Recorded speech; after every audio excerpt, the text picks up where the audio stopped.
Welcome back. We will now start the second panel of the 7th Public Sector Transformation Conference organized by Hewlett Packard Enterprise and Forum Europe.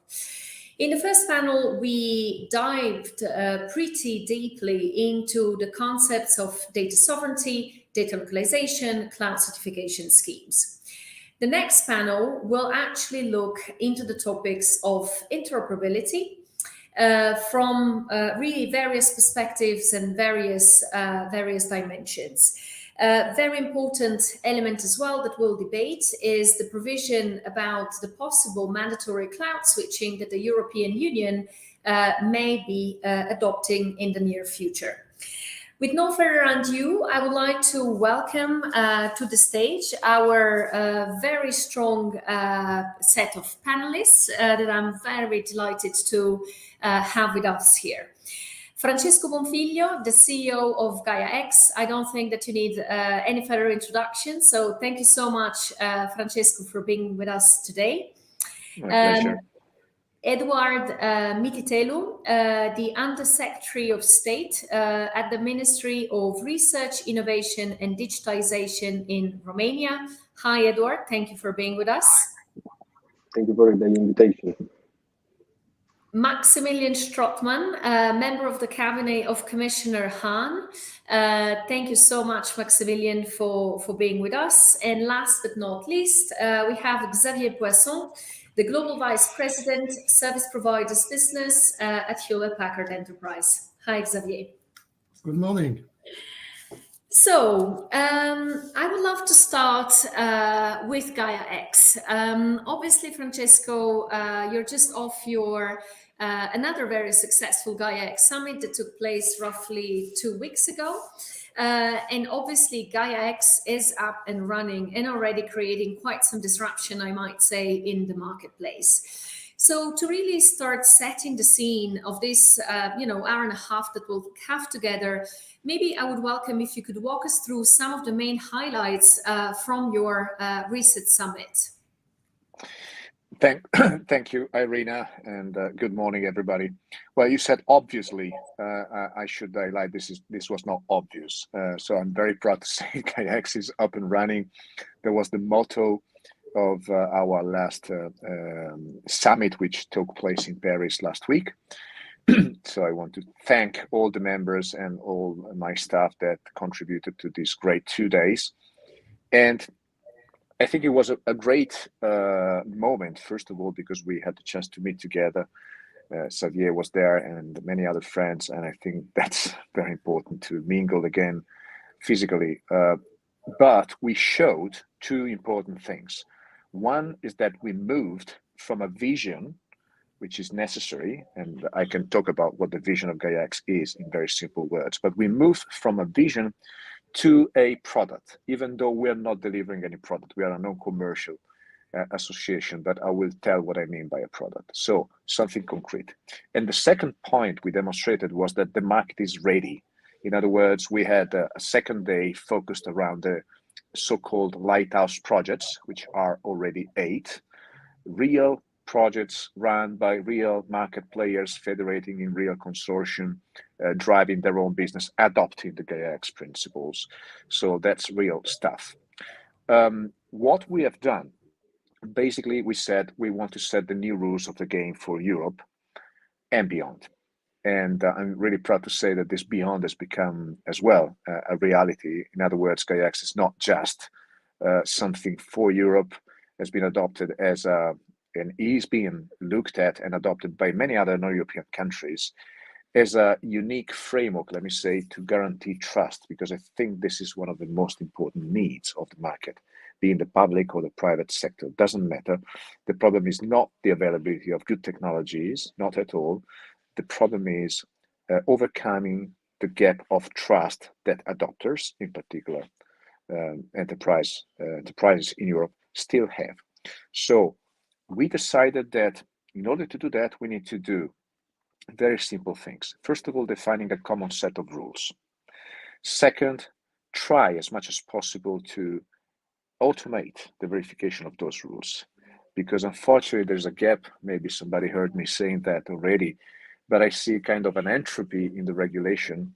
And regulation is important, don't get me wrong, but as well is very difficult for users to understand whether the services they want to use are compliant to an always increasing regulation, and for providers of technology to understand what they have to do to be compliant. So we need to compensate the expansion of the tech reg with some RegTech engine. And GaiaX is doing exactly that thing.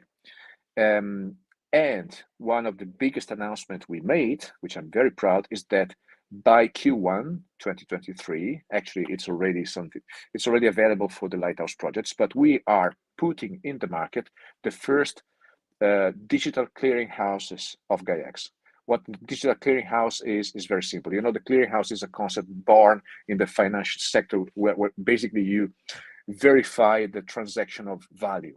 Now, in the digital economy era, the transaction of value is the transaction of data, is the exchange between participants in a data space. The data spaces are the digitalization of value chains, etc. So what GaiaX is doing is putting in place these nodes of verification of the GaiaX rules in order to allow anybody in the market to become GaiaX compliant if they want, anybody in the market to adopt GaiaX compliant services looking up at GaiaX catalogs, and therefore enabling this market adoption, which is the target of 2023.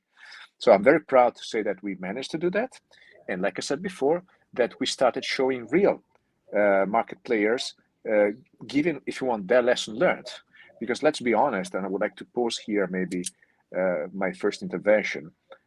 To be honest, the problem is not technology. The problem is, of course, politics. We have to be very open and transparent. There's a lot of conflict of interest.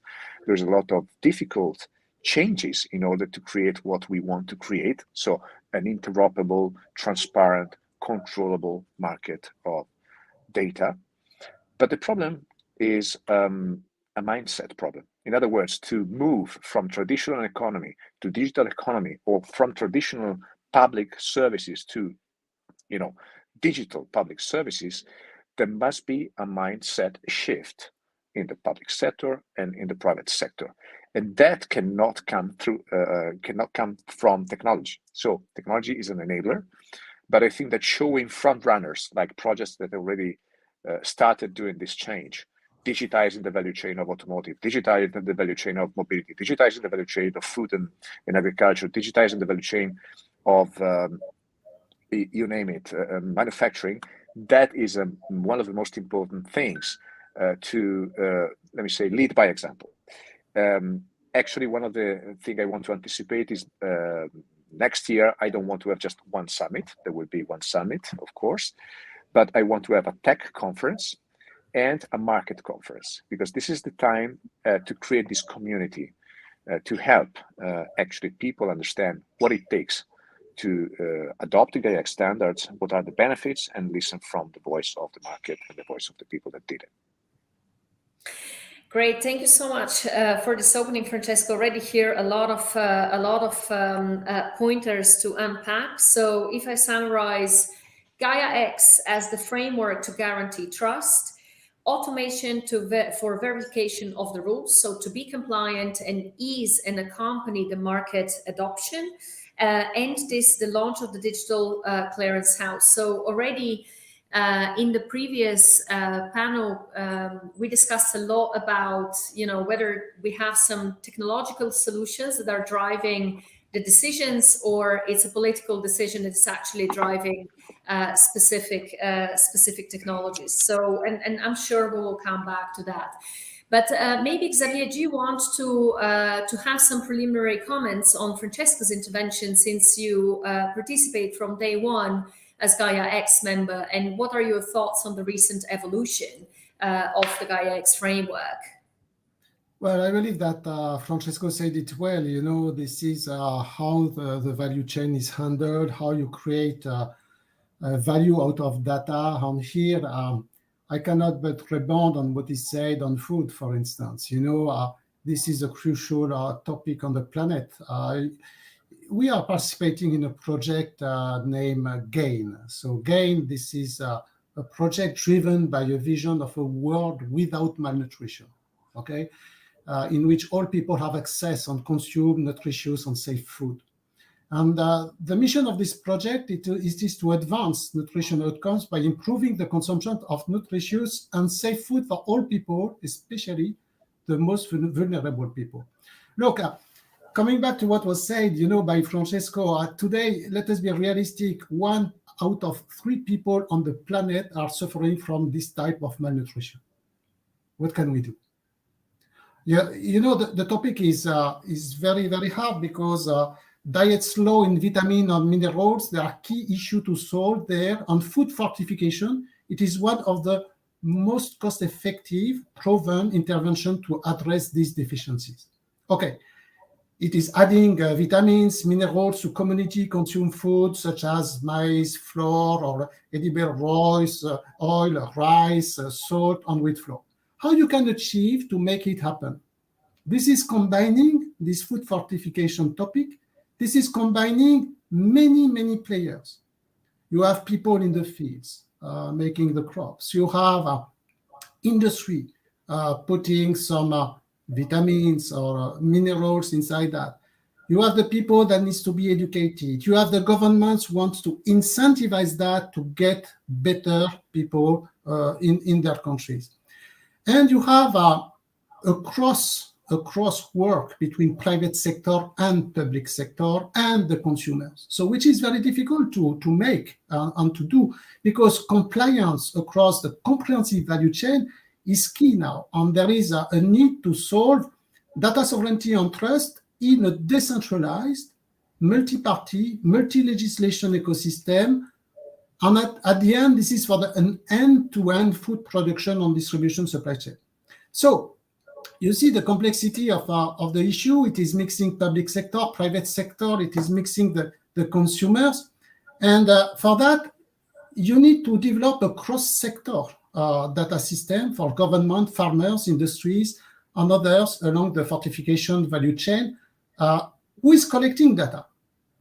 But which data? For what? Is it answering the questions or not? And you need also to automate and incentivize collection of fortification data at the premix supply, the production, and external monitoring levels. And then you need to provide a trusted, secure data system architecture to visualize the production data in real time for product optimization and monitoring. So at the end, this is very, very complex. And this is where I like what is the spirit that has been driven by Gaia-X initiative to really open the mind of all industry verticals that this was the issue. Sometimes, people speak, and we are going to speak about cloud, but cloud is only a teeny component of all of that.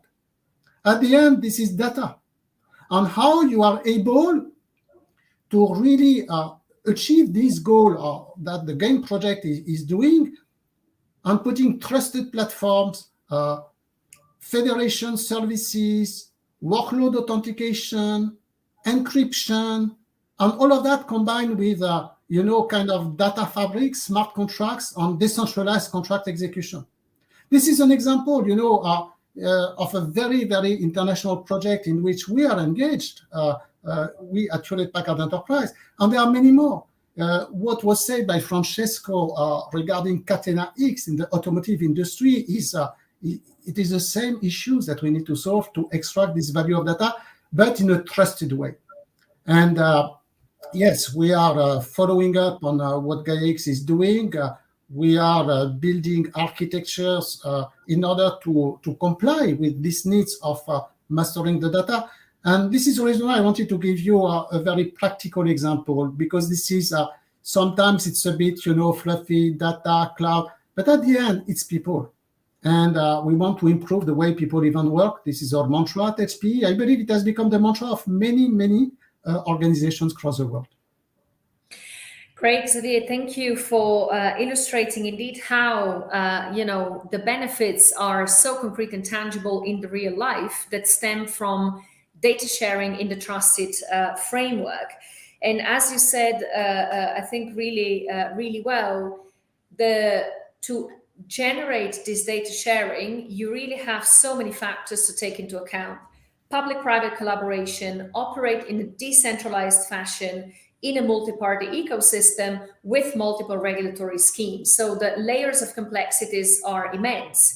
Starting maybe with the first one that you called out, the public-private sector collaboration. And this is actually a good transition to come to you, Maximilian, on this topic specifically. So obviously, the Commission very recently tabled, I believe 10 days ago or so, the Interoperable Europe Act, which recognizes among a very broad scope of activities, the importance of the collaboration between public and private organizations. So before we go to these questions specifically, would you mind maybe just sharing the top line of the Commission proposal with our audience, and then maybe zoom specifically on this public-private collaboration. And then obviously I would love to hear from Eduard, as you as well, since you represent a government that is then looking at this, how this works in practice. Thank you, Irina, and a warm hello to everybody around the table here and out there in the audience. Cool to be here with you. I was already itching, I have to say, based on what Francesco and Xavier said. The last point you made, decentralization, something that is for us a distributed setup, something that is very important, is very telling. But maybe I can go a step further back and say the series of events that you are doing, and you said it's the 7th now, no? I mean, you have been a good companion of what you're doing, but very much, and this is what Francesco and Xavier also insisted so much, it's about data, it's about data flows, it's about access to data and making the best use of the data, and about innovation. And that innovation is nothing that happens somewhere in isolation and so on. And how important the data flows, the innovation, the combination, the bringing together of an effort that is very much local at EU level or at transnational level for the transformation of the public sector, the digital transformation of the public sector, how this fits together. And this is very much at the heart, actually, of our proposal. Now, I don't know, lucky or not, the name may be a bit complicated, saying Interoperable Europe, because this can be everything, and this can be potentially also nothing. But it is an old tradition, because this work on interoperability that we see really as an central support function for the data flows, for innovation, for public sector digital and transformation in general, really truly as an enabling function. Our British colleagues here in the House always say, never use the word enabler. It is, you can't say enabler, please.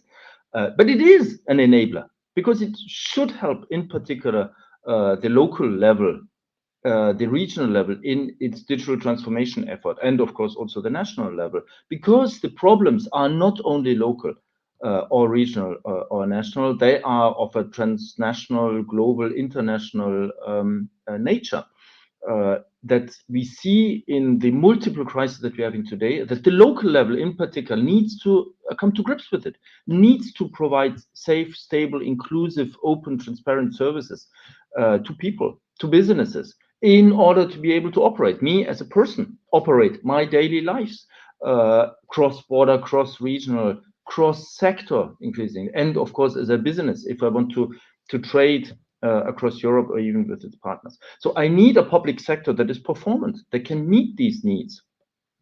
But I cannot prescribe. This is really very important for us and my colleagues here, and Eduard, I hope will support me in that. We cannot prescribe this top-down somehow, centrally. One size fits all, literally. Another one of these things like enabling, that I shouldn't say, but one size doesn't work. But it also doesn't work to do it entirely distributed and decentralized, because it is maybe too much for me. The investment risk, the decisions I take, if I'm a small IT department, if I'm a small town, a region somewhere, is massive. Do I go in the wrong way? Why don't I learn from my peers? Why don't I share the effort where it makes sense with my peers? So this cooperation, this distributed, coordinated, cooperative effort, the sharing and reusing of things that have worked, the jointly building of things, the openness, the trust that comes out of that, that builds up was all behind. And I realized that I don't really say what it is about, but I just say why we do it. And I try one more thing, Irena, and then I stop, and then we can go also in the, because you said you want to hear more about public-private. Is remember, in energy and in transport, we have trans-European networks approach. This says that there are networks of transport and energy that we need, and we see it in these crises today across Europe. But this doesn't mean that they are decided centrally, because they grow organically from the local level. But we need to link the local regional level with each other across borders, across purposes, from road to rail to air to maritime, for example, in transport. And then we see an emerging network that is not centrally run, but that is like an organism that is organizing, adjusting itself. And this, we would like to do the same for the public sector translation, for what used to be called e-government.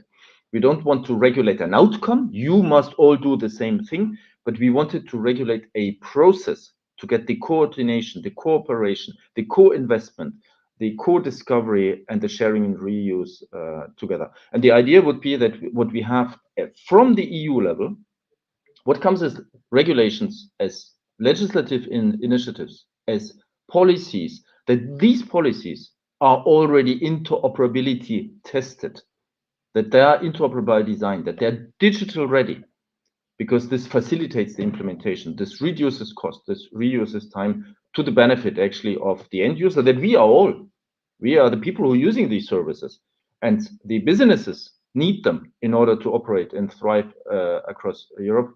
And the administrations themselves need it, because it makes them safer, more secure, more cooperative with other sectors and with their neighboring countries. So, okay, this is, Irena, does it meet a very high-level description? Yes, that's perfect. Thank you so much. And I think that your point on not regulating the outcome, but the process is very interesting, as well as how you described how decentralization can favor an organic growth across various levels, regions, regulations, and sectors. And maybe this is a good moment, Edward, to come to you. Obviously, you're driving a massive interoperability exercise in your home country, and if that's okay, we will address interoperability in a second separately, because it's such a big topic.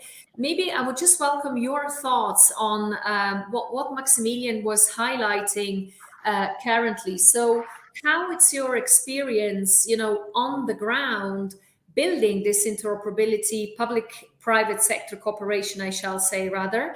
So the European Union, it's setting the frame, but how does this work in practice? What are the challenges? What are the discussions that you are currently having at the level of the Romanian government? Yeah, thank you very much. We are working in this moment on the interoperability framework, but I will start with some good practice examples from Romania. We have our data portal in Romania, and we have around 3,000 data sets. And with this data portal, we have some applications from private sector, and we have some results. And in another part, we are working on promoting the sharing of data sets in the research part, because in our Minister of Research, Innovation and Digitalization, and also we are working on creating an artificial intelligence hub in Romania. And of course, for artificial intelligence, we need data sets to be processed by the algorithm and the servers. But for data, also we need to keep a balanced. We need to keep a secure framework for this data, because we don't want to have public citizens private data in a public data portal, or to have some security issues with the data. And for this, in the local part, also we need to improve the digital competencies of local public administration. We need to improve the knowledge of the interoperability, and all we are going back to digital competencies. And we are lucky because in our recovery and resilience plan, we have some funds for this part of digital competencies, and also for cybersecurity curricula for public sector, and starting from schools to public sectors, and also for private entities. So we are open to, we know that the data is the new gold of our generation, but we need to have a balance between open and security, and keep this data in the safe way. Also, we want to improve our open in the interoperability framework, but we'll discuss this part later. Yeah.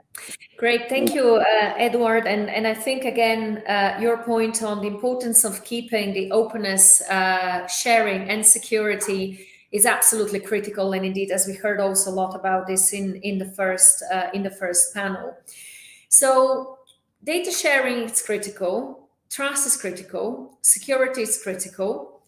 And I would like to understand, or maybe to ask you to expand a bit more, Francesco, on what is Gaia-X doing on digitization of public sector specifically. Obviously, you're all about data sharing, but what is that you are specifically doing in the public sector specifically? Yes, as you can imagine, I mean, all the discussion we have heard, and also what Edward just said, and Xavier and Maximilian, you understand that the boundaries between public and private are very blurry, let's be honest, because public sector is about enabling the economy, society, skills. Edward touched the point on skills. So the boundaries are very blurry, and the needs are the same. So if we think about the objectives of Europe, for example, achieving 75% minimum of digitalization of public services by 2030, you understand that this requires a lot of engagement by the private sector. This will not happen overnight just because we want it. It requires a lot of investments in skills. And again, what we are doing at Gaia-X, we are trying to simplify the life of everybody, of public sector and private sector. How? As I said before, try to define, let me say, our interpretation of trust. There is no single interpretation of trust. There is no Trust Act. There is Digital Market Act, Digital Service Act, Data Act, GDPR, ENISA is developing the UCS, but there is no single act about trust. So what does trust mean? Because if we don't understand that, if we do not answer to the citizens, to the enterprise, with a clear set of rules and possibly clear mechanisms, possibly easy mechanisms to adopt to ensure trust, we would be stuck at point zero where we are now, because that's the problem we have. That's what we're trying to do, and we try to help. When it gets to public sector, let me tell you two things that are peculiar of our initiative. The first one is that despite Gaia-X is a totally private initiative, so we get no subsidies, no grants, we are not affiliated in any way to any public institutions. Despite all of that, it goes without saying what we're doing is very much in line with the European data strategy and the digital transition strategies of all the member states, to the point that in our constituency, we have a governmental advisory board, which nowadays collects 15 representatives from the 15 European country hubs. So where we have a hub in that region, in that country, we have one representative from the local government, from the ministry devoted to the digital transition typically, sitting around the table with other colleagues from other 15 countries twice a year, and they are totally independent. They are an autonomous advisory they're not leading the association, but they're giving advice to the association, to share their problems, their challenges, and share also potential ideas and potential solutions. How? Deciding, for example, that Spain wants to invest in tourism and wants to create a common tourism data space across Spain, but of course across Europe, and then joining Italy, as you can imagine, wanting the same, or Germany and France, and the other way around. Germany starting on Industry 4.0, so being very willing to invest on an industrial data space, but then joining other countries.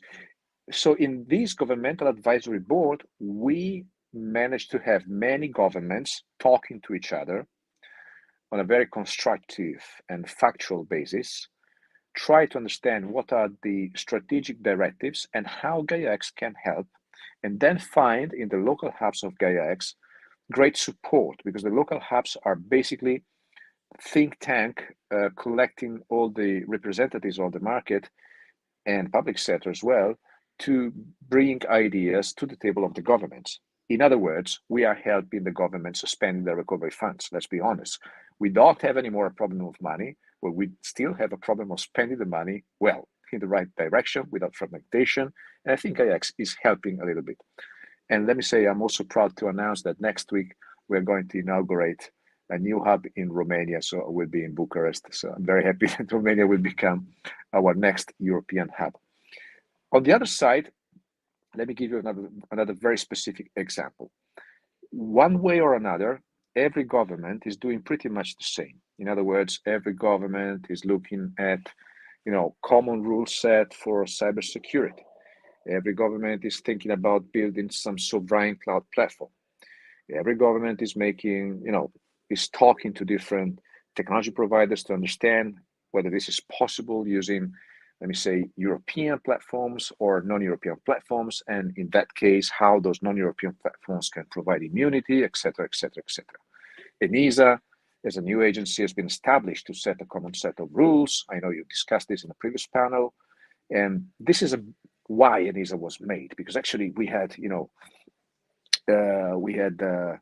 different standards for security in France and Germany, Secnum Cloud, C5, but in the end of the day, or Polo Strategico Nazionale in Italy, in the end of the day, let's define a common set of rules, and possibly let's adopt it all together. What GaiaX is doing is interesting. We provide two mechanisms. One is called the trust framework. What is the trust framework? It's a set of mechanisms, technology mechanisms, that allow you to read the description of a service, not judge it, just read it. It's like an identity card, and verify the veracity of those credentials. The second mechanism is called the labels. The labels are open. They are not compulsory, so you don't have to comply to a label to be GaiaX compliant. You only have to be inspectable. You have to be compliant to the trust framework to be transparent. But if you want, and you are a government, for example, or you are a bank institution, or you are whatever trade association or whatever sector, maybe you want to define the common set of rules that apply to all public services. So in Italy, France, Germany, Spain, I don't know, Romania, but I wouldn't be surprised. In many countries, there is a common platform for public services that can be adopted by public administrations. More or less, this is, I've seen it in many countries. What is the main requirement? Trustworthiness. Again, so how do you verify that those services are qualified to manage the data to the level of criticality that you have defined as a local government? That's a challenge that every country has tried to answer in different ways. Somebody developed their own portal, somebody developed their own mechanism. Most of the countries, let's be honest, did it on a very manual basis. This does not help trust.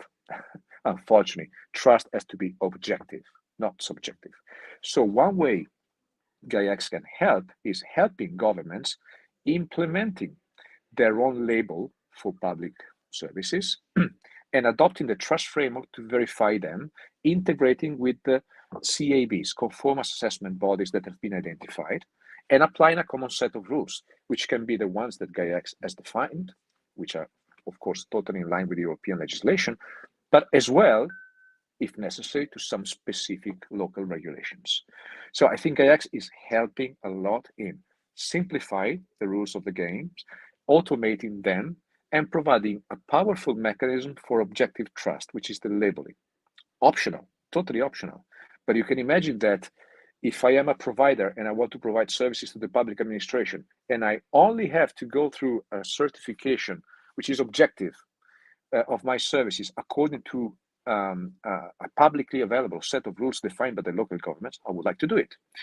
The advantage is that maybe nowadays, small providers that may be fantastic, Edward was mentioning about artificial intelligence, the need to populate algorithms with data sets, and you know it. This is the future, of course.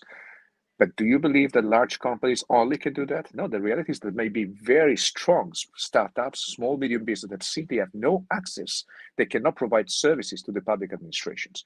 But if they could show their services in an easy way, affordable way, showing they are totally compliant with the rule set defined by GAIA-X and to the labels defined by local government, maybe this will expand the availability of services to the public sector, will accelerate the adoption of digital services by the public sector, will uniform, let me say, multiple public sector of multiple countries to share, let me say, providers, because they share the same rules. So I think, okay, I will not use the word enabler because I understand from Maximilian it's not very like, it's going to be a booster, it's going to be an accelerator, it's going to be something good. Let's be simple. That's amazing, and you know, you guys are obviously doing really a lot in this space. Again, simplifying, automation, and providing objectiveness in the judgment of trust. It's actually incredible progress, especially as you said yourself, because you can really change how the market can provision services to the public sector, offering more opportunities to the local cloud service providers, which ultimately it's a great goal in itself of your association. And maybe, Xavier, you're working a lot with decades actually with local cloud service providers. So would you have any thoughts or observations that you would like to share on how they are reacting to this whole new movement, I would say, on the European cloud markets? Absolutely, and yeah, just in the perimeter of HPE, just let us be realistic. More than 350 service providers working with us are in Europe. So when we say there is not the capacity in Europe for cloud service providers, and there may not be at the level of hyperscalers, but they have all capabilities in order they can play. I can tell you, these companies are ranging from 2 million euro to hundreds of million euro of revenue with different capabilities for different vertical industries, and they are playing.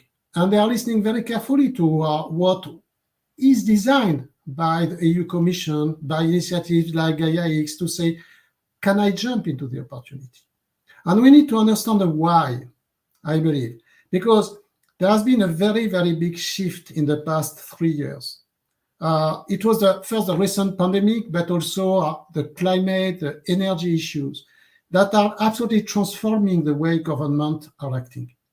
In fact, coming back to public sector, if you look at the landscape of the ministries, you have now two types of ministries. You have the ones like Ministry of Interior or Defense or Justice, Finance. They need to have an inside-out view because they are caring about the blood of the nation. Okay, the core features that needs to be done for the citizens, protect them, give them the budget, the money, and so on. And you have the second part. And what we have seen in the past 3 years, it is that the second part of the ministries, agriculture, transportation, tourism, you name them, healthcare also, they are shifting to a different model. They need to find solutions, and to find solutions quickly in order to react to events, to react to what is happening to the people. And this is where we have seen a lot of changes, collaboration, public sector asking to work with the private sector in order that an ecosystem is created. So it's no more, I have my cloud for the public sector. I need to solve an issue for the citizens, for the enterprise, to care about the GDP, how I will pay less my electricity, how I can do the things, because people sometimes are in the street. So what does it mean? It means that the collaboration between public sector and private sector, and especially with cloud service providers, needs to happen. And it is happening. And there is a very, very big opportunity. We saw it with the GAIN project I was mentioning before, but it is in many circumstances. And this is opening more and more collaboration. Of course, we need to apply the right rules on securing everything, the telecommunications, the cloud, the data. But there is a dynamic that is there. And we have a great example. It's not only for today, issues of today, but issues for the future. I am passionate about sustainability, as you know, and I was really thrilled looking at the Ascent project that has just been awarded to Thales Alenia Space to build a feasibility study to put data centers on sustainable data centers on cloud in the space. And this is not for now, this is for the future. But in this case, you see the EU Commission through Horizon working with Thales as a prime, Orange Business Services that we were listening to just previously, some other organization in this area, Cloudfero, in the domain of environment, Carbon4, Vito, even Ariane Group, and also Airbus Defense on this kind of companies, and they are going to work together. So I believe that this collaboration between the privately owned service providers and the public sector will dramatically increase. By the way, just coming back to what Francesco has said, most of the lighthouse projects that he is working on with his different partners are serving on the public sector and the private sector. And this is a perfect illustration of what we need to do.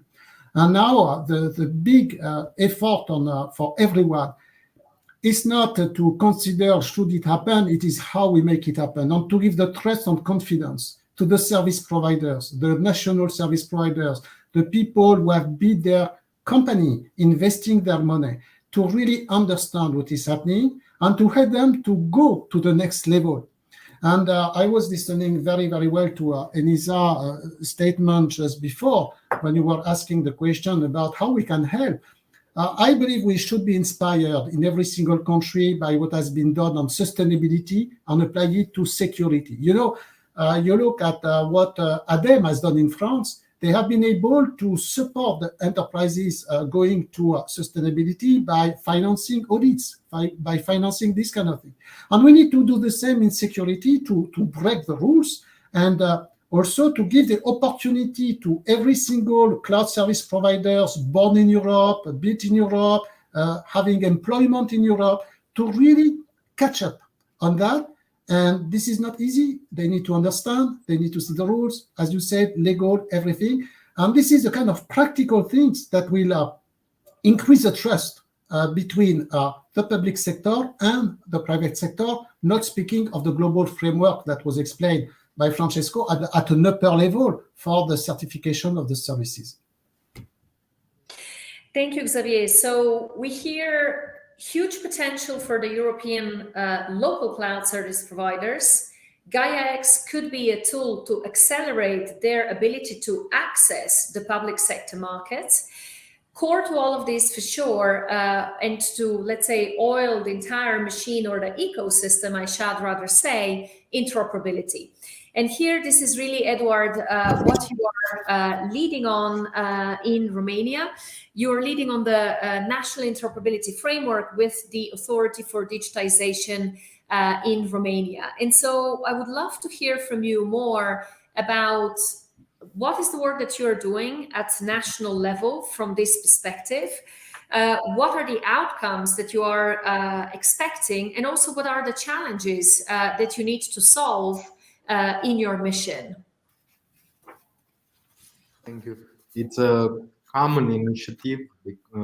Why it's common? Because this way of interoperability started with a law in Parliament. We have a law of interoperability, and it's a strong forward step for this part. And now we are in the stage of finding a national technical framework for interoperability. And we'll have this framework, we hope, in the end of December or in January.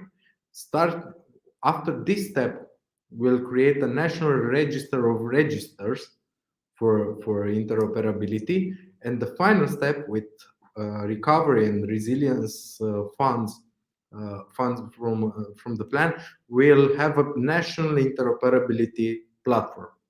And that are the steps for us.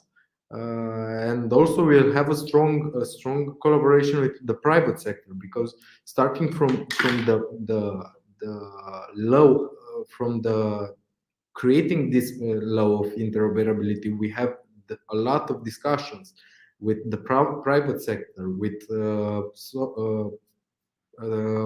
institutions, with the public institutions, and also we have a strong partnership with Republic of Moldova here, because we have one common citizens, 1 million of citizens with double citizenship. So we are working with our partners from Republic of Moldova. They have already some solutions for interoperability. mConnect is the core for the interoperability, and it's a good practice for us, example for us, and creating this technical national framework. And also the problems here are, one of the biggest problem of the interoperability part is going with this framework, national framework, to the local authorities, because a lot of life events are managed by local authorities, starting from birth, marriage. So we'll need to create a good interoperability framework also for public authorities.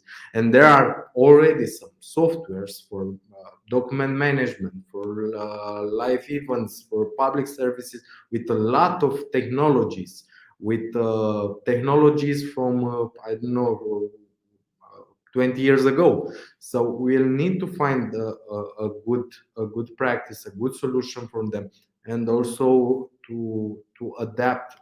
We have an advantage after we'll have this national framework, technical national framework for interoperability. All the software from public administration will have to respect to apply this national framework. But we'll have a problem with software which were created previous of the national framework. So there is a challenge. In this moment, we are researching for technical solutions, starting from mConnect, from European solutions, from solutions from another European states. And we hope we'll have next year or sooner, we will have some results. And also the interoperability part is in a strong relationship with the cloud system, with our national cloud system. And also there we took some good practice from Republic of Moldova. But I think we'll discuss about the cloud national system in the next part. So we'll have a strong collaboration with private entities, because we'll have public acquisitions for this part of interoperability, and we will have to discuss with private sector in every step of the interoperability. And of course, we'll need a strong transparency and a general solution for interoperability. So we'll not have some legal problems for public acquisition, and that's normal. Yeah. Thank you, Edward. And as you say, so national interoperability framework, but then you have a local component with a lot of legacy that will need to still fit into the picture and interoperate. And then you have the third dimension, which is the collaboration or interoperability across governments, which again goes back to Maximilian's framework of interoperable Europe. And before maybe I ask, the other panelists to comment on what you just walked us through, Eduard, I would just take one question from the audience, as I promised, from the previous panel. So Thomas Jorgensen, the Senior Policy Coordinator of the European University Association, is asking us, and I quote, "For citizens, how do you see the plans in eIDAS for a European digital wallet? Will this be a small step or a qualitative step?" Does anyone want to take this question from Thomas? I can give it a first try. You heard me talking about the trust framework of Gaia-X and the fact that this engine actually integrates with external trusted anchors. So these words are, part of the W3C self-sovereign identity mechanisms. But anyway, to make a long story short, you need some external mechanisms to verify your credentials.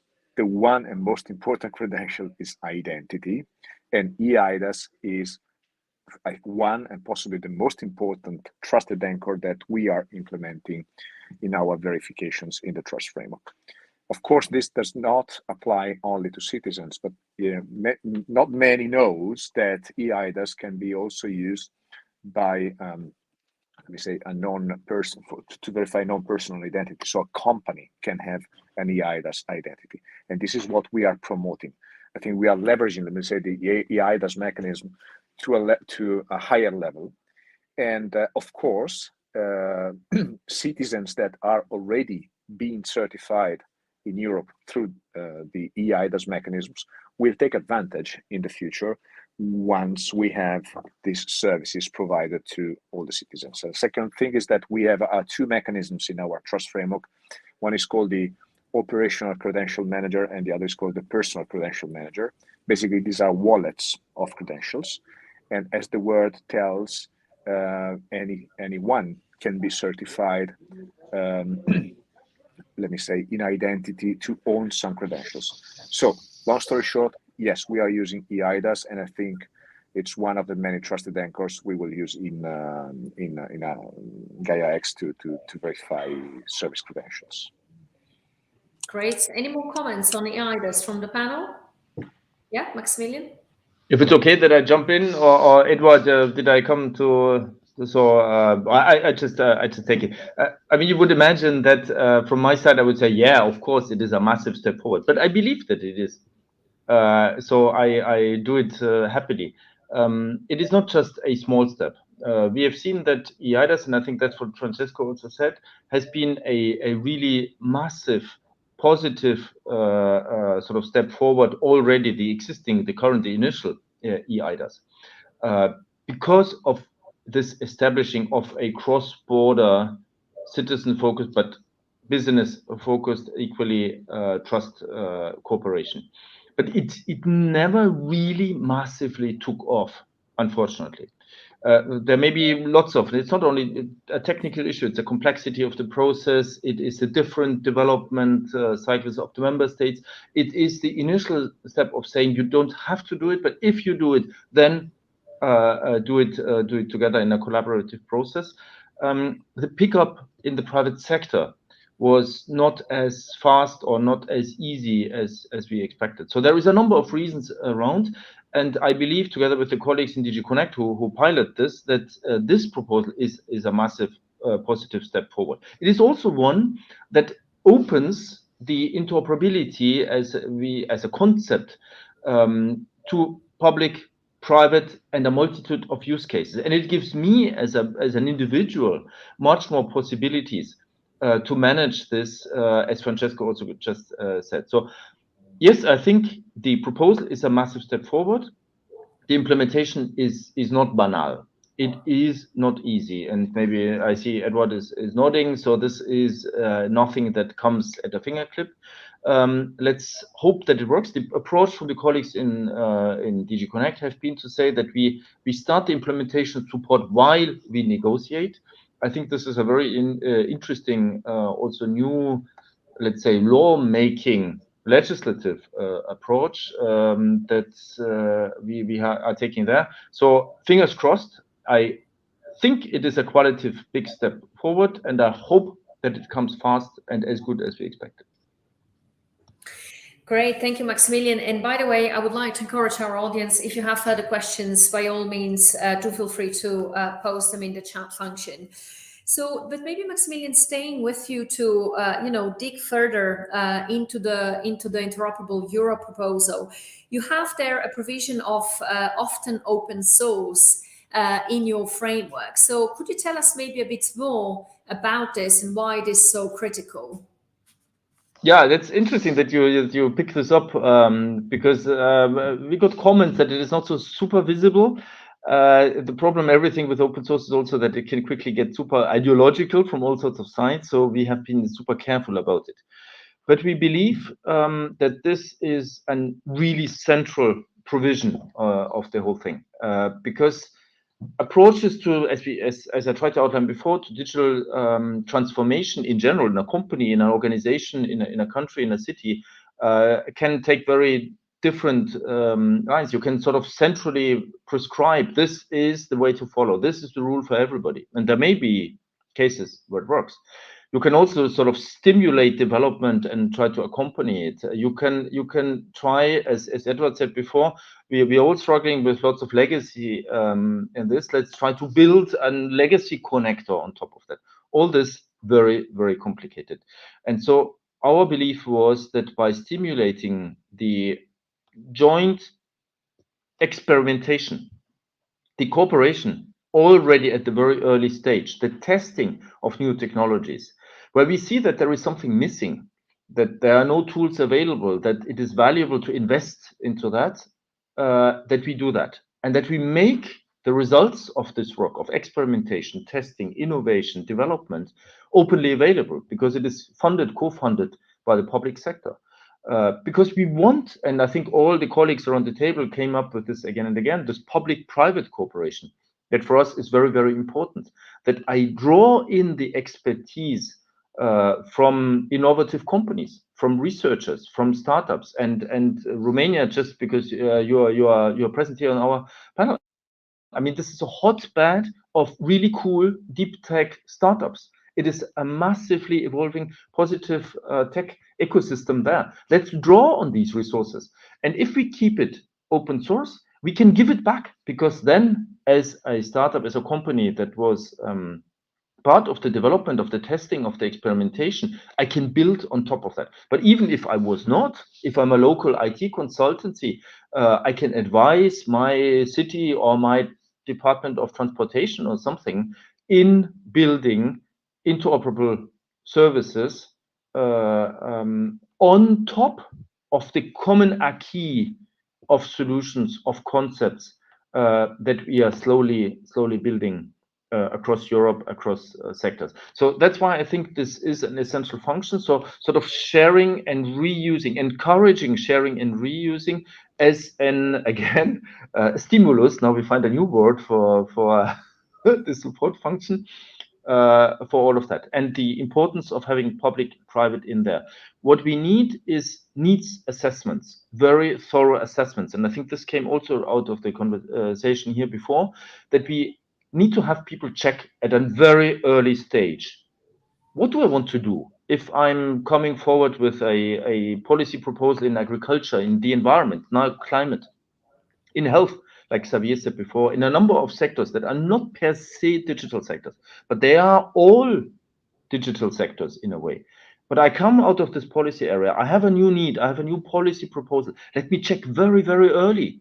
What are the digital needs that I have with that in implementation, in data flows, in creating the openness and the interoperability afterwards? If I don't do that at an early stage, I will have headaches afterwards. So do these assessments early, then pool if we need investments, experimentation, learn and check what is going out there. Like Francesco said, we also have sort of the idea of a sort of a labeling where the member states' most senior experts on interoperability of the public sector, the CIOs of the governments, would jointly say, this is a tool, this is a solution, this is a concept that brings us forward. We give them a label.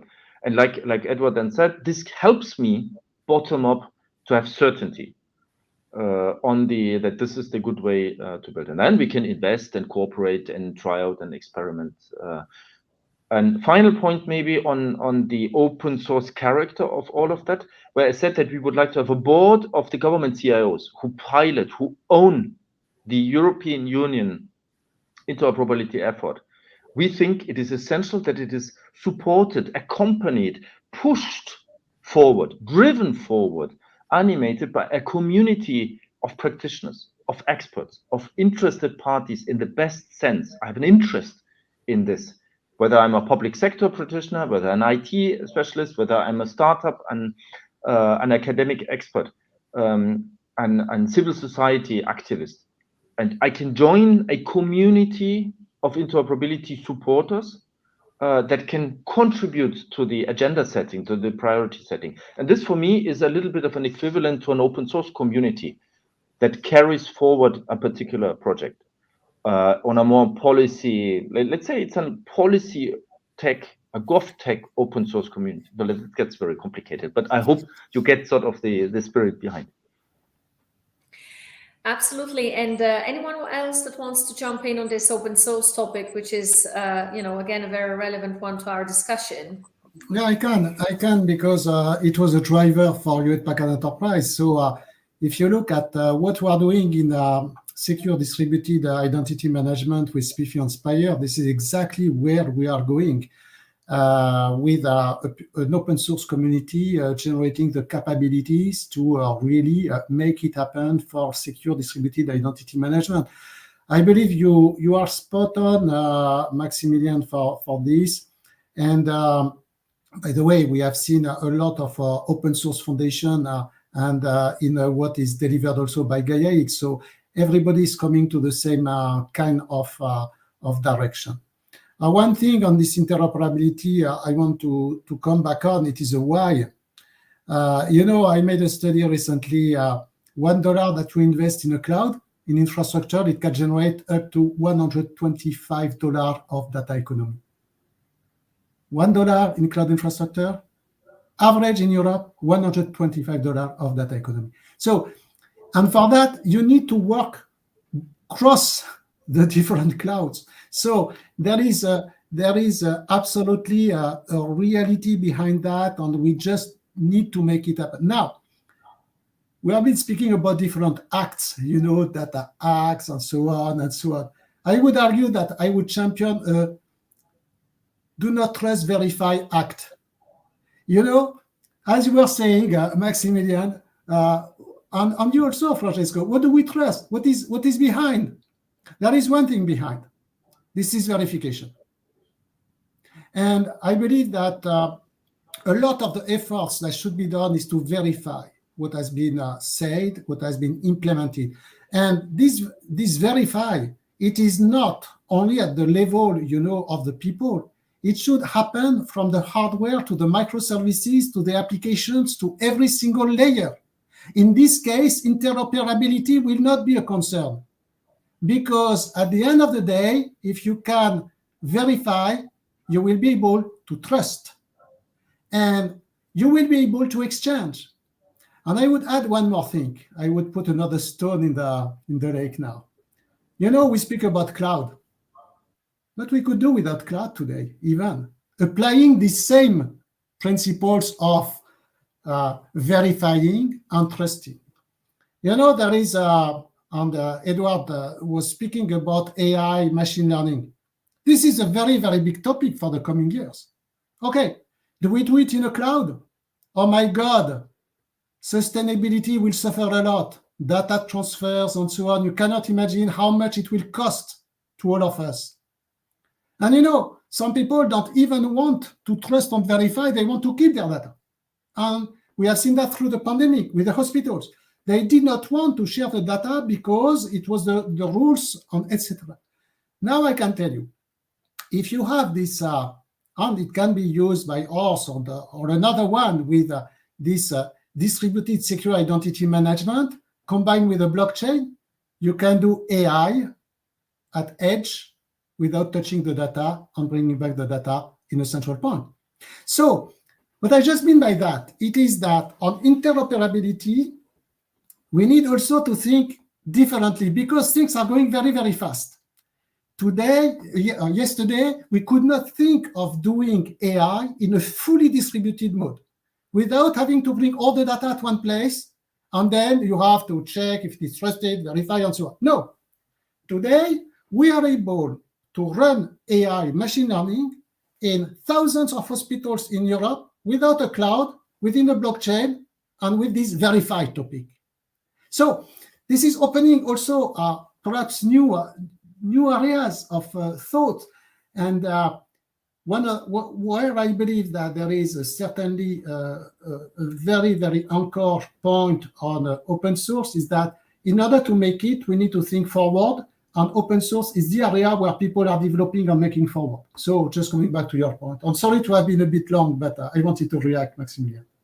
That's great. And Francesco, do you have any further comments on the open source more broadly? Yeah, I felt I need to jump in, but Xavier, brought me in. So you raised the ball, I need to smash it. Well, all we do is open source at GaiaX, but let me wear my old hat for a while, because I've been in the business for all my business life, for all my professional life.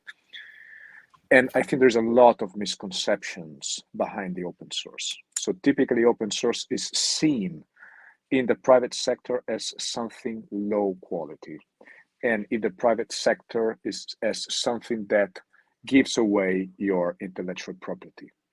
Nothing more wrong than this.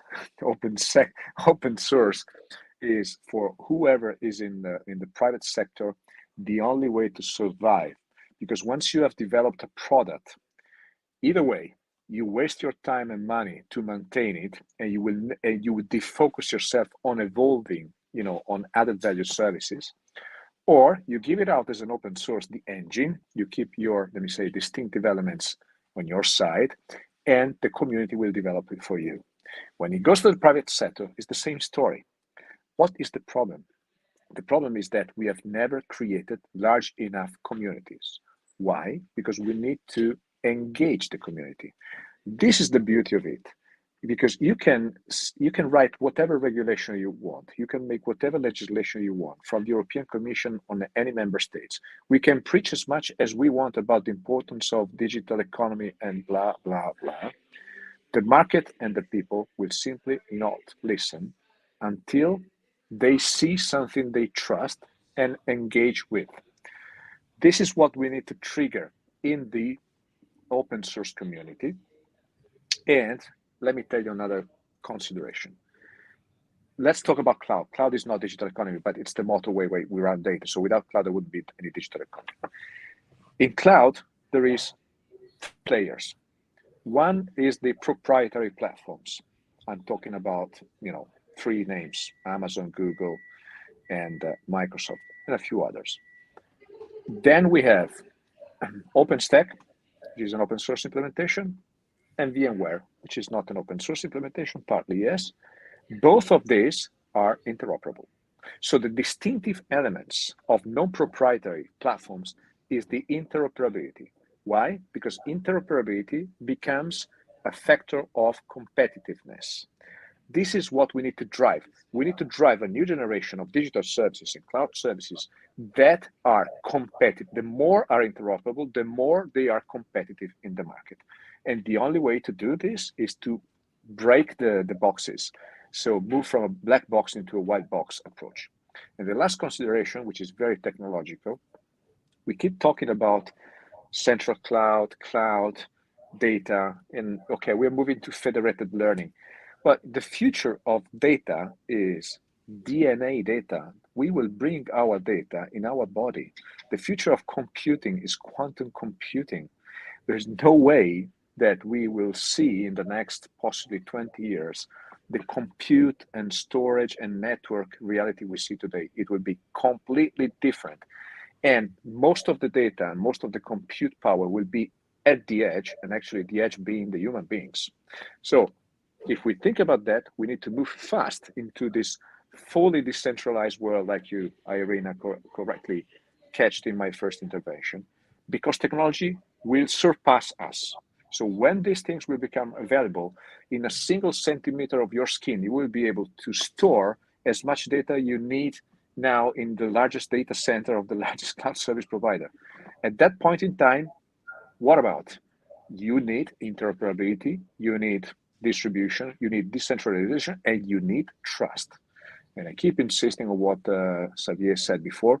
I want to be first in defining an objective trust for digital services in Europe. This is my ambition, and I think this will be the trigger for the development of a new open source community around this theme, because I'm sure the people are ready and the open source community is ready to develop a new generation of services around interoperable, secure, trustworthy digital services, cloud stack, and whatever comes around it. Thank you, Francesco. And as you say, the more interoperability, the more competition in the marketplace, the more services for citizens at better rates, I guess. Eduard, any final comments on the interoperability topic before we transition to our next theme? Yeah, it's on the open source part. Yes, open source. Apologies. Yes, open source. I want to add a thing, because we had a lot of discussions in our minister about open source solution, because people told us, I don't know, take an open source solution and apply it in some cases. Also, a message on this part, also for open source solutions, you need resources. You need human resources, because if you in your institution you don't have a technical team to install the open source, to maintain the open source, I don't know, updating Node.js a package or Django, I don't know, everything, it's not a good solution for a long time. Also, the question is where to use open source, in what public institutions, in what level to use it. It's too complex. Also, that open source is in the cybersecurity way, that open source is assumed by an entity, by an organization, by a person, I don't know. It's not a very simple subject. It's debatable on all the levels of public administration. I will say, I don't know, an open source solution in local authorities. They have the human resources to maintain it, to use it, in the national authorities, European authorities, and it's a long discussion, and a good debate topic, and a good research topic for public administration in all the levels. That's my remarks. Thank you, Eduard. So we're now transitioning to, a slightly different topic in a way, yet very connected actually to the competitiveness. But I wanted to zoom for a moment more specifically into the cloud switching provisions that the Data Act has foreseen. So the European Commission has tabled this proposal. I mean, this is now obviously very widely debated in the market. And I would love to hear from all of you, whoever wants to intervene first, that maybe one of the things that I found very intriguing is that the recent compromise text on the Data Act put forward by the IMCO committee was actually even challenging whether there is a technical feasibility of cloud switching. So whether it's even technically possible to mandate cloud switching. So I thought I would just leave you with that consideration from the European Parliament, and I would love to hear from actually all of you. What do you think about a mandatory cloud switching provision in the Data Act? Is this good? Is this bad? Is it helpful? I can give it. I can go first if my colleagues allow me. I was a little bit, smiling on the debate on whether switchability is possible from a technical perspective or not. As I said before, the lack of interoperability is by design. It's not by accident. So switchability, reversibility, interoperability are all possible mechanisms. You have to want to do it. And to be honest, if I was owning 30, 40, or 70% of the market share, you have to shoot me in order to make me interoperable. So let's be clear and crisp here. I heard all sort of stupid things, I have to say, because I'm a technologist, about the impossibility of providing interoperability. As I said before, there's lots of interoperable frameworks. It's a matter of willingness. It's a matter of adopting the right technologies. And of course, legislation helps, because when you impose this, things will change. Now, the problem is, again, black boxed versus white box. In a nutshell, what GaiaX is doing, we are breaking the rules and say, look, we want new rules of the game. You want to play in Europe, be open and transparent. At that point, you can remain non-interoperable, but be careful, because in a market of distributed data, distributed computing, federated artificial intelligence, etc., you will not be competitive anymore. So you better preach less and do more in order to make your services interoperable. So legislation, regulation helps. It's a clear mandate. Technology can do it. And of course, let's think about the big lobby around technology providers that can preach that this is not possible. Of course, it's not possible by design, but it's possible if you have to do it, because it's always been like that. And like I said before, it's not just possible, it's necessary. Because otherwise, if we were talking about interoperability and switchability across railways or motorways or gas pipes, nobody had a single doubt. I honestly don't understand why we need to keep talking about the possibility of switchability of data and algorithms, which is much more flexible than railways, to be honest. I love the way you put it, lack of interoperability by design. Anyone else wants to comment on this specific topic? I can continue.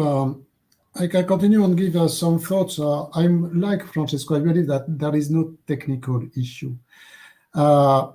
But this being said, if I want to change supplier, how do I do today in Europe? And here I come back to the fundamentals that were even there in 2014. Lack of knowledge of what is existing. And if you recall, Arena, it was the reason why, and Francesco, you have seen that also, the reason why I launched Cloud 28+, to give the capability of any company to know what is on the market. And if there is a very, very big effort to be done, it is really to expose from the service providers, the cloud service providers, what they are doing, small, medium, large, in vertical industries, and so on.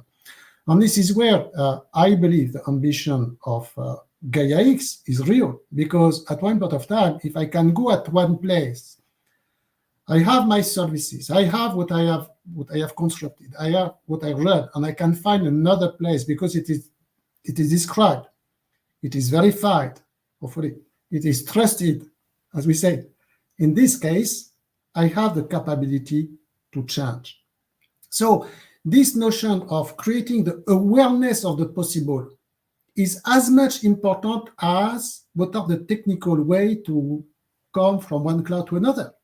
Because today, let us be realistic. If I am a shop with a company with in the industry with 300 people, a small IT department, and I want to find where I can put my workloads because I was in a cloud, I want to go in another, I don't know. This is not advertised. This is not known.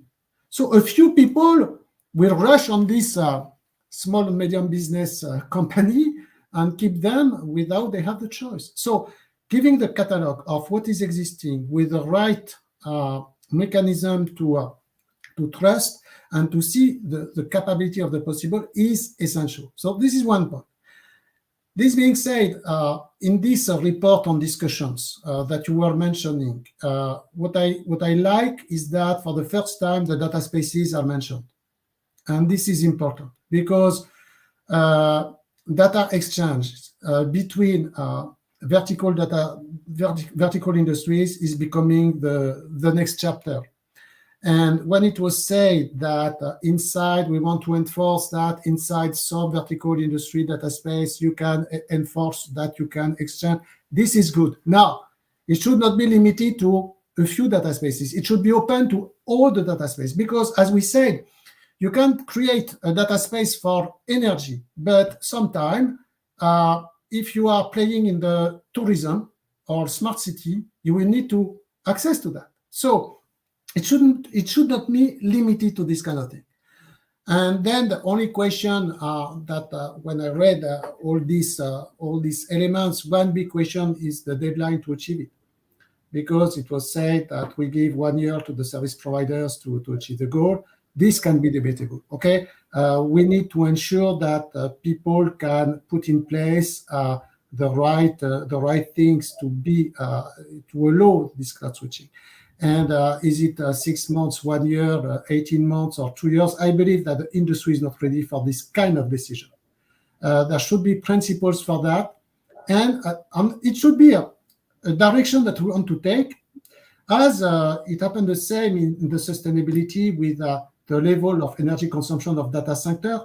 Now we come after 5 years to some good roadmaps, and we know that data center can execute in X months to become compliant with what is needed in the energy consumption.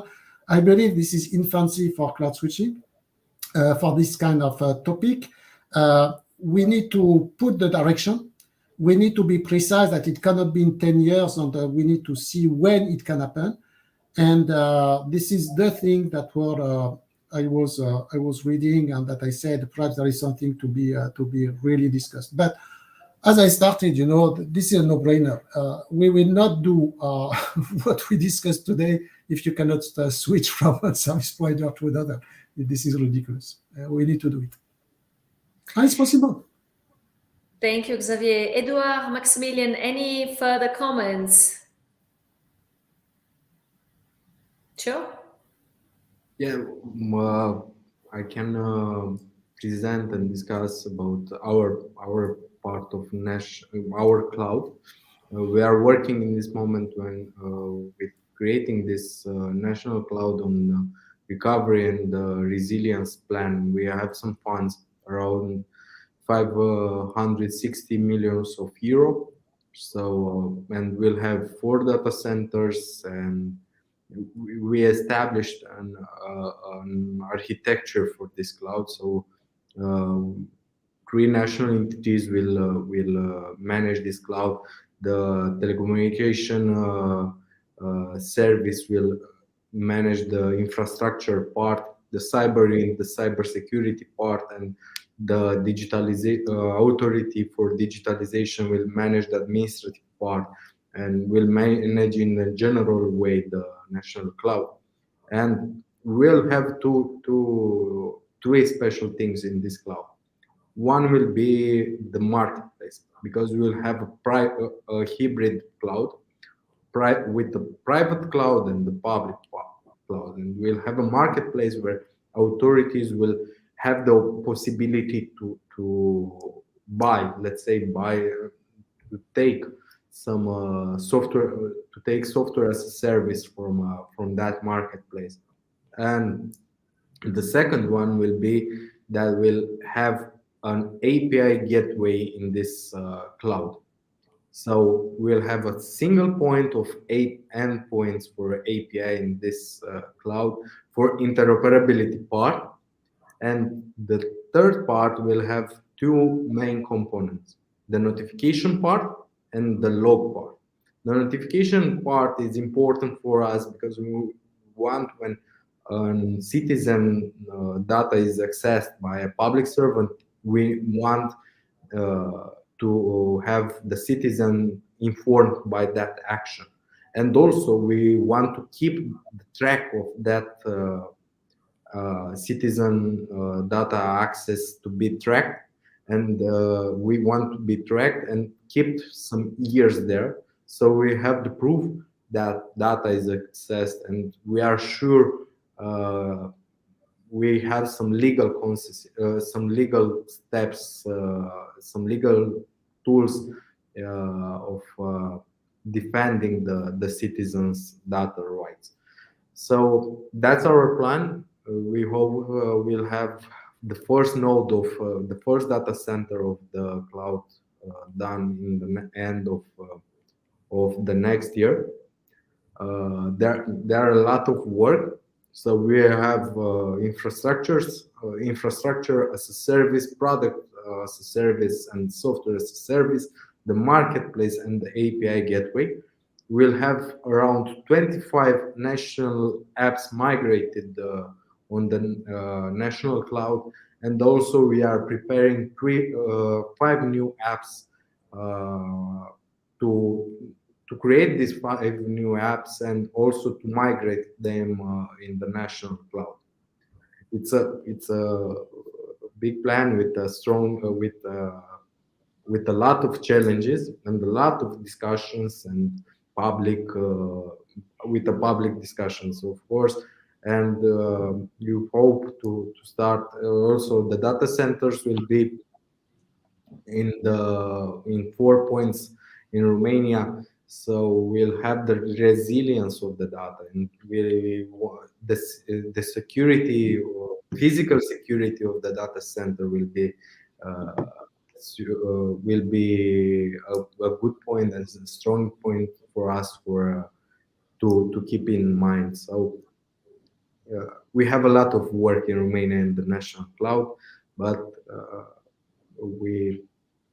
we are trying to have the best solution for our citizens. Thank you, Eduard. And this is a very helpful illustration of how, again, let's say the European frameworks then really land in the market. And that's exactly what, we aim at doing this event in illustrating how it will really work in practice. And maybe Maximilian, any final comments on your end, on the Commission side? I was listening to my colleagues here actually I was trying to find something that could spice up the discussion or be provocative, but I didn't really find, unfortunately. So I much liked if I go through just as you commented now, Francesco just bluntly saying that the technical argument is a sort of a pretext. There is commercial, there's other arguments behind, there's political arguments that are playing, but this we don't see. And the link to what Xavier said on the data spaces that I find very interesting in this context, and very well that you did this, is that we see the same thing, because the cloud switching we have been discussing, promoting, animating, experimenting, trying, the colleagues in DG Connect in particular, since years and years, and the same argument we had on the data spaces. Putting really heads together and saying within verticals, but then across, and this was very good that you said it, connectable other verticals, banging heads together and saying everybody understood it. Everybody understood the importance, but we couldn't get it over the threshold, sort of. We couldn't really get companies, sector players, interested parties out of their safety margins. And we were worried, and we see it today, that it is an essential danger that we are running if we stay in our corner on this, and we don't engage with the partners. So we extremely worried, and that's why probably the legislative steps are needed. Although we have been worried about the legislative step, because if you regulate, it can be very, very dangerous. If you get it wrong, if you get it too tight, if you get it too loose, if you get it too specific, and I'm not covered, I'm out of that, and we lose an important potentially part of the interoperability in particular. So that's the worry. Now, what Eduard said, this is very much also what we realize from the publics and from the digital government policy part, but also, of course, the Commission, that is an institution itself. So when I said before that the assessment part, the early stage assessment part, is very, very important. This is in particular in order to identify these vulnerabilities, the legacy risks, the traps risks, and that can help us to design the stack needed according to, that gives us enough openness, that gives us enough sovereignty in a way in our action, that does not lock us in unnecessarily. So very much with you on this one, not controversial, unfortunately, but this is a little bit in our very small corner what we try to push with the Interoperability Act, that does not want to rule anybody here, but that wants to be a friend, a partner, a tool, a useful tool in pushing these topics forward. Great. Thank you so much, Maximilian. So we're coming at the end of the hour. Unless anyone would like to have any closing remarks, final thoughts? Just a big pleasure to find 5 people all on the same page, to be honest. And I think this wouldn't happen just a few years ago, talking about digital interoperability, cloud, etc. I mean, we need to be proud of that, to be honest. I mean, Europe is leading the edge once in a lifetime.